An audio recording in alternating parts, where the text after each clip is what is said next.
Singapore's Purchasing Managers Index, or PMI, registered a slower contraction at 46.8 in May. And it's the first time the index has increased since January this year. Economists say that this points to a possible recovery ahead. The PMI rose closer to the 50-point mark that separates contraction and expansion, but the sector is still shrinking at 46.8. And that's in spite of support coming from an increased global demand for pharmaceuticals and electronics. The electronics sector also posted an improvement from the previous month, rising 3.4 points to 46.2.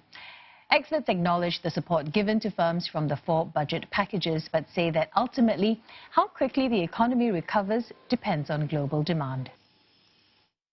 I think the 4 budgets that we've seen in the last 4 months obviously have provided some help to businesses in terms of the rental rebates and the foreign worker levies. So all those will help at the margin in terms of alleviating some of the cost pressures, but they don't really fully solve the demand issue.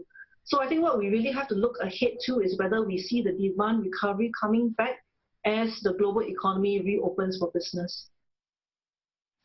Well, for now, the experts say employment growth is likely to remain muted for the manufacturing sector, even as employment showed improvements for the month of May.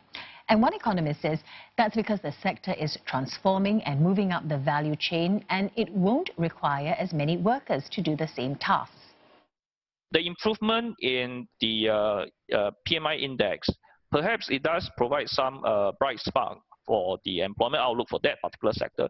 But I don't think it will be very significant because they are leveraging more on technology.